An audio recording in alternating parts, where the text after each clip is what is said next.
Dear student, Gayatri school की online class में आप लोगों का स्वागत है। और मैं आज आपको 8th चैप्टर स्टार्ट कर रहा हूँ, एप्लीकेशन ऑफ डेरिवेटिव, यानी जो डिफरेंशियल हमने आपको सिखाया था उसकी एप्लीकेशन देखनी है, इसका कहाँ कहाँ यूज होगा और कैसे कैसे यूज होगा। क्लियर है ना? तो यहाँ देखिए, ये जैसे फर्स्ट क्वेश्चन है, ये वाला फर्स्ट क्वेश्चन कर रहे हैं।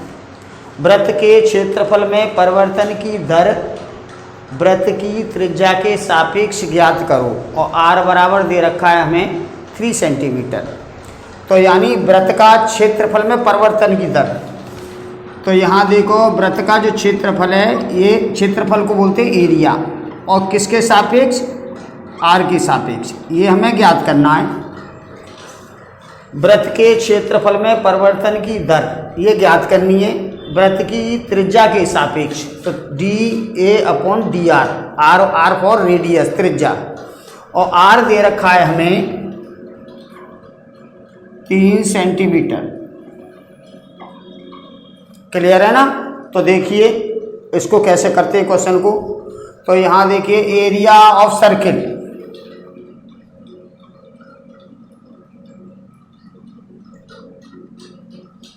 एरिया ऑफ सर्किल होता है, इसका फॉर्मूला है हमारे पास πr²। ठीक है ना? तो एरिया को ए से इंडिकेट करते हैं हम, A = πr²। अब हमें dA/dr निकालना है, तो इसको हम डिफरेंशियल करेंगे विद रेस्पेक्ट टू r। तो differential with respect to r, r के अकॉर्डिंग इसका डिफरेंशियल करेंगे, तो ये आएगा dA/dr बराबर, ये तो कांस्टेंट है पाई, r² का करेंगे r के अकॉर्डिंग। जैसे x² का x के अकॉर्डिंग करते तो 2x आता था, इसका 2r आएगा, तो 2 यहाँ आ जाएगा और r। ठीक है? अब यहाँ देखिए, r = 3 सेंटीमीटर दे रखा है, तो इसमें r = 3 सेंटीमीटर लगा दो, तो ये आएगा 6 पाई। अब आपको 2 3 जा 6 पाई आया। अब ये देखना है इसकी यूनिट क्या लिखेंगे। तो एरिया, r दे रखा है सेंटीमीटर में, तो एरिया होगा सेंटीमीटर स्क्वायर, और रेडियस ये सेंटीमीटर में, तो इसकी यूनिट लिखेंगे cm²/सेंटीमीटर। ऐसे ही आपको क्वेश्चन करना है। क्लियर है? तो ये आया क्षेत्रफल में परिवर्तन की दर। ठीक है? अब इसका दूसरा क्वेश्चन देखिए, ये तो फर्स्ट क्वेश्चन हो गया। अब सेकंड देखो, क्वेश्चन नंबर सेकंड क्वेश्चन में अच्छी तरह से क्वेश्चन पढ़िए। सेकंड क्वेश्चन कहता है, एक वक्र है, वक्र का जो इक्वेशन दे रखी है वो दे रखी है y = 2/3x³ + 1। ये वक्र की इक्वेशन दे रखी है। एक कण वक्र पर चल रहा है, तो इस वक्र पर चल रहा है कण मिट्टी का भी हो सकता है, किसी का भी हो सकता है, चल रहा है। ठीक है? वक्र पर उन बिंदुओं को ज्ञात कीजिए जहां y, ये लिखा है y निर्देशांक में परिवर्तन की दर x निर्देशांक के परिवर्तन की दर की 2 गुनी है। तो इससे हम एक इक्वेशन बनाएंगे, y निर्देशांक में परिवर्तन की दर, तो dy/dt बराबर है x निर्देशांक में परिवर्तन की दर की 2 गुनी। तो x निर्देशांक में परिवर्तन की दर हो गई dx/dt, और ये 2 गुनी है, तो हम इधर का 2 का गुणा करेंगे, तो ये सेकंड इक्वेशन हो गई, और ये हो गई फर्स्ट इक्वेशन। अब इससे हमें क्या निकालना है? वक्र पर बिंदु ज्ञात करने, तो x और y के मान ज्ञात करने। x y कोऑर्डिनेट होता है, तो यहां से देखो, इक्वेशन फर्स्ट को डिफरेंशियल करो with respect to t। Equation first differential with respect to t. तो ये आएगा d y upon d t बराबर यहाँ 2/3 एक्स स्क्वायर का एक्स क्यू का टी के अकॉर्डिंग, तो ये होगा 3x स्क्वायर और फिर x का dx अपॉन डी टी, और ये कांस्टेंट है तो इसका हो जाएगा 0। अब यहाँ से देखिए इस 3 से ये 3 काट दिया हमने, तो यहाँ आया 2x square dx upon d T, और ये आया dy अपॉन डी टी। अब यहाँ से देखिए इक्वेशन सेकंड से वैल्यू पुट कर दो dy अपॉन डी टी की, ये पुट द वैल्यू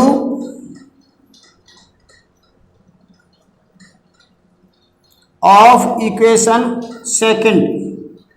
तो सेकंड इक्वेशन की वैल्यू पुट करेंगे dy अपॉन डी टी की जगह 2dx upon d t equals to ये वाला value dy upon d t की जगह यहाँ लगा दी। अब इधर साइड है 2x स्क्वायर और dx अपॉन डी टी। अब dx अपॉन डी टी से dx upon d T cut गया और 2 का इधर डिवाइड करेंगे तो ये होगा x square equal to 2 upon 2, तो इससे ये 1, तो x स्क्वायर इक्वल्स टू 1, तो x की वैल्यू आएगी +-1। अब x की वैल्यू +-1 जो आई वो इक्वेशन फर्स्ट में पुट कर देंगे, पुट इक्वेशन फर्स्ट में पुट करेंगे x बराबर 1, तो y की वैल्यू क्या आएगी 1 यहाँ पुट किया तो 2/3 + 1, तो ये होगा 5/3, तो 5/3 आएगी। और x इक्वल टू -1 पुट करेंगे यहाँ पे तो ये नेगेटिव हो जाएगा, तो 1 प्लस का और 2/3 माइनस का, तो ये आएगा 1/3। तो ये x y के कोऑर्डिनेट आएंगे, तो यहाँ लिख दो कोऑर्डिनेट ऑफ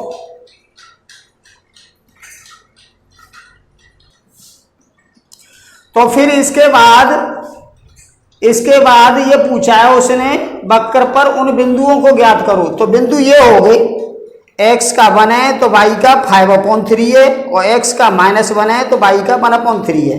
क्लियर? ये ऐसे आपको क्वेश्चन करना है, ठीक। अब इसके बाद क्वेश्चन नंबर 3 देखिए।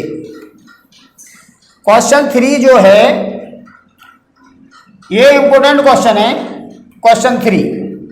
इसको अच्छी तरह से देखिए और समझिए, थोड़ा समझने में आप इस इधर साइड में ही ध्यान रखोगे तो समझ आएगा। ये सेकंड क्वेश्चन हो गया। अब ये थर्ड क्वेश्चन देखिए। 13 मीटर लंबी एक सीढ़ी दीवार के सहारे पर झुकी है। मान लो ये है दीवार और ये जमीन है और ये सीढ़ी है, ये कोण थीटा बना रही है और ये 13 मीटर लंबी है। ए बी और सी और जमीन और दीवार के बीच 90 डिग्री का एंगल होता है, ठीक है। 13 मीटर लंबी सीढ़ी दीवार के सहारे झुकी हुई है। सीढ़ी के पांव को 1.5 मीटर पर सेकंड की दर से जमीन के सहारे दीवार से दूर खींचा जाता है। आप ऐसे देखिए, ये यहां तक मान लो x है और इसको अगर इधर खींच रहे हैं हम तो ये इतना बढ़ेगा, तो इसको बोलेंगे dx अपॉन dt। ये 1.5 है, तो वो ये कह रहा है इस कोण में कितना परिवर्तन होगा। समझ लो अच्छी तरह से। सीढ़ी की लंबाई दे रखी है 13 मीटर और दीवार से जो सीढ़ी का सिरा है ये 12 है, तो x का मान दे रखा है 12 मीटर और सीढ़ी है 13 मीटर की।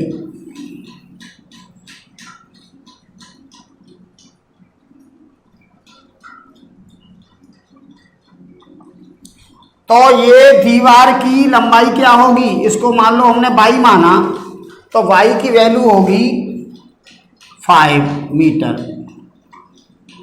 देख लो 13, 12, 5, भाई ये 13 है और ये 12 है, तो पाइथागोरस थ्योरम से इसके स्क्वायर में से ये स्क्वायर घटाएंगे तो ये आएगा। ठीक है, अब वो ये कह रहा है ये सीढ़ी को दीवार से अलग ऐसे खिसकाया जाता है इधर साइड, तो ये है ना dx/dt है, ये 1.5 है। dx/dt हमें दे रखा है 1.5 मीटर पर सेकंड, मतलब एक 1.5 मीटर है ना 1 सेकंड में इधर खिसकाया जाता है। तो ये कह रहा है इस कोण में परिवर्तन की दर बताओ, dθ/dt पूछा है। तो ध्यान दीजिए यहाँ पे ये x है और ये 13 है, तो हम यहाँ से देखते हैं cos थीटा बराबर होगा आधार बटे कर्ण। तो यहाँ से त्रिभुज ABC इसमें बात कर रहे हैं हम, तो ये cos थीटा बराबर होगा आधार होता बेस और कर्ण मतलब हाइपोटेनियस, और हिंदी में लिखना चाहो तो हिंदी में लिख लेना, ये आधार और ये कर्ण। तो यहाँ से देखो cos थीटा और आधार कितना हमारे पास x और कर्ण है 13 और ये cos थीटा, या आप यहाँ हिंदी में ही लिख लो ये आधार बटे कर्ण, ऐसे लिख लो। तो cos थीटा बराबर आधार बटे कर्ण। ठीक है, तो यहाँ से देखो इसका डिफरेंशियल करें with respect to t, differential with respect to t। अब डिफरेंशियल कर रहे हैं तो इसका सेक का होगा minus sine theta, cos theta का डिफरेंशियल cos थीटा का माइनस साइन थीटा और थीटा का t के अकॉर्डिंग, तो ये होगा dθ/dt बराबर ये 1/13 यहाँ लिया, x का t के अकॉर्डिंग तो dx/dt। अब आगे देखिए साइन है, ये साइन क्या होता है, साइन होता है लंब बटे कर्ण, ये होता है dθ/dt और 1/13 और dx/dt की वैल्यू ये दे रखी है 1.5। आगे देखिए तो ये लंब बटे कर्ण, तो लंब कितना निकाला हमने 5 और कर्ण है 13, तो यहाँ लिखो -5/13 लंब बटे कर्ण। लंब निकाला हमने 5 और कर्ण निकाला 13, तो 5/13 और dθ/dt बराबर 1.5 बटे कितना ये 13। अब इस 13 से ये 13 काट दो तो यहाँ से आएगा dθ/dt बराबर 1.5 माइनस का हो जाएगा और बटे 5, पॉइंट हटा देंगे तो ये हो जाएगा और 5 से काट दो तो 3 बार और ये 10 बार, तो ये आएगा -3/10। अब कोण की जो इकाई होती है वो होती है रेडियन और समय की इकाई होती है सेकंड, तो रेडियन पर सेकंड आएगा। ये कोण में परिवर्तन की दर है। एक बार फिर देख लो, इंपोर्टेंट क्वेश्चन है। वो ये कह रहा है एक सीढ़ी 13 मीटर लंबी लगी है दीवार के सहारे और यहाँ से दीवार से इस सीढ़ी का सिरा 12 है, ये 12 दे रखा है, ये 13 दे रखा है। तो पाइथागोरस प्रमेय से ये 13 है, ये 12 है, तो ये 5 हो जाएगा, तो 5 निकाल दिया हमने। अब यहाँ से देखिए वो ये कह रहा है सीढ़ी का ये निचला किनारा ऐसे खिसकाती बढ़ाती है, ठीक है, 1.5 मीटर पर सेकंड, 1 मीटर वो 1.5 मीटर पर सेकंड खिसकाते हैं इधर सीढ़ी का किनारा। तो कोण में क्या परिवर्तन होगा, जब ये किनारा ऐसे खिसकाएंगे तो ये सिरा यहाँ आएगा तो कोण छोटा हो जाएगा और कोण छोटा होगा तो नेगेटिव आना चाहिए, सही है ना। तो यहाँ से देखिए हमने कैसे किया इस क्वेश्चन को। इस त्रिभुज में cos थीटा बराबर आधार बटे कर्ण ये लिखा। अब cos थीटा और आधार क्या है हमारे पास x और कर्ण क्या है 13, ये लिखा। अब इसका डिफरेंशियल किया विद रेस्पेक्ट टू t, तो cos थीटा का माइनस साइन थीटा और थीटा का t के according d theta upon d t equals to 1/13 आगे ले लिया और x का t के according d x upon d t. अब यहाँ पे वैल्यू लगाई हमने, साइन है, साइन होता है लंब बटे कर्ण, तो लंब है 5 और कर्ण है 13, तो ये लिखा 5/13 माइनस का और D theta upon d T और 1/13 और इसकी वैल्यू हमें दे रखी है ये वाली, ठीक है। तो ये और ये 13 से ये 13 कैंसिल हुआ और -5 का डिवाइड किया और ये आया -3/10 रेडियन पर सेकेंड। रेडियन होता है कोण जो होता है ना उसकी इकाई रेडियन है और ये टी है, टी फॉर टाइम, टाइम की इकाई सेकंड होती है, ठीक है ना। तो इसमें जो यूनिट का विशेष ध्यान रखना, अगर यूनिट सही नहीं लिखोगे तो गलत हो जाएगा क्वेश्चन। अब ये क्वेश्चन नंबर 3 हुआ है। अब 4th क्वेश्चन देखिए। क्वेश्चन नंबर 4 जो है उसको एक बार पढ़ लो, अपनी किताब से भी पढ़ लेना। अब कल से आप किताब को अपने पास रखोगे जिससे कि अच्छी तरह से समझ आए। वैसे मैं एक बार पढ़ देता हूं तो समझ में आना चाहिए। 4th क्वेश्चन है हमारे पास, एक परिवर्तनशील घन का किनारा 3 सेंटीमीटर पर सेकंड की दर से बढ़ रहा है। घन है, घन इस टाइप का होता है, देख लो, जिसकी लंबाई चौड़ाई ऊंचाई बराबर होती है उसको घन कहते हैं, ठीक है। ये घन है और ये कह रहा है इसका किनारा किस दर से बढ़ रहा है, 3 सेंटीमीटर पर सेकंड। किनारा हमने मान लो x है ये, और ये भी x होगा और ये भी x होगा। क्यों? घन की लंबाई चौड़ाई ऊंचाई बराबर होती है। तो यहाँ देखिए घन के किनारे में परिवर्तन की दर, तो इसको लिखेंगे dx अपॉन dt। ये लिखा हुआ है 3 सेंटीमीटर पर सेकंड।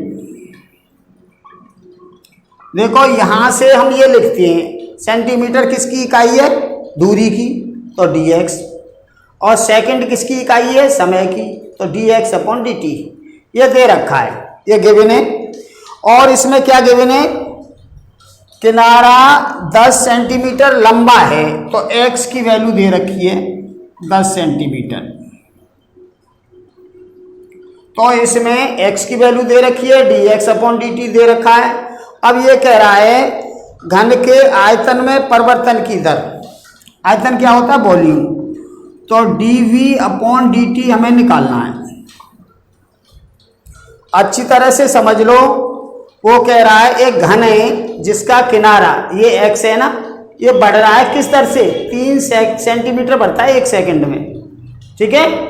और घन की जो एक कोर है उसकी लंबाई है 10 सेंटीमीटर। तो वो ये कह रहा है इसका आयतन किस दर से बढ़ेगा, आयतन में परिवर्तन की दर बताओ। तो वॉल्यूम ऑफ क्यू,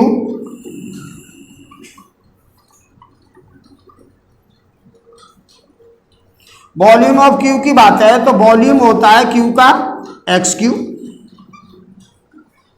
अब इसको डिफरेंशियल करेंगे विद रेस्पेक्ट टू टी, क्योंकि हमें डीवी अपॉन डी टी निकालना है। तो differential with respect to t, t के अकॉर्डिंग डिफरेंशियल करेंगे इसका, तो ये होगा डीवी अपॉन डी टी बराबर एक्स क्यू का, टी के अकॉर्डिंग एक्स क्यू का पहले होगा 3x² और फिर x का, तो dx अपॉन dt ये आया। अब ये हमें निकालना है, तो इसमें x दे रखा है, dx अपॉन dt ये दोनों दे रखे हैं हमें, तो ये दोनों चीज यहाँ लगा दो वैल्यू। तो 3x की वैल्यू हमारे पास 10, तो 10 का स्क्वायर, और dx अपॉन dt हमारे पास 3 है, तो ये होगा 3 और इसका स्क्वायर करेंगे तो 100 और इंटू 3, तो ये आया 900। अब वॉल्यूम dV क्या होता है, वॉल्यूम, तो इसकी यूनिट होगी सेंटीमीटर क्यूब, और ये टाइम होता है तो ये सेकंड। तो इसकी जो यूनिट है उसका विशेष ध्यान रखना। वॉल्यूम में टाइम के अकॉर्डिंग परिवर्तन की दर पूछी है ना, तो वॉल्यूम की इकाई सेंटीमीटर क्यूब और ये टाइम की सेकंड, ऐसे आपको लिखना है। अगर आपने इकाई सही नहीं लिखी तो क्वेश्चन गलत हो जाएगा। इसमें इसकी यूनिट की वैल्यू बहुत ही ज़बरदस्त है। यूनिट सही नहीं लिखोगे तो फिर प्रॉब्लम आएगी बहुत ज़बरदस्त, समझ लीजिए। और यहीं से हमें मालूम पड़ता है, ये लिखा है सेंटीमीटर पर सेकंड, ये लिखा है सेंटीमीटर पर सेकंड, तो यहाँ से मालूम पड़ता है ये सेंटीमीटर क्या है, दूरी की इकाई है तो एक्स है, और सेकंड समय की इकाई है तो ये dt है, dx/dt है। सही है। तो ये क्वेश्चन आपको ऐसे करना है। ये क्वेश्चन नंबर 4। अब आप समझ लो अच्छी तरह से। पहला क्वेश्चन था जैसे पहला, दूसरा, तीसरा, चौथा जो क्वेश्चन है एक बार आपने देख लिए किस टाइप से क्वेश्चन हो रहे हैं ये, और फिर किस टाइप से क्वेश्चन हो रहे हैं तो उस टाइप से आपको रफ कॉपी पे कर करके क्वेश्चन देखने। और इसमें कोई भी डाउट्स हो तो फ़ोन करके आप कॉल करो हमसे और फिर संपर्क करो तो हमें ना उसका समाधान करेंगे। धन्यवाद।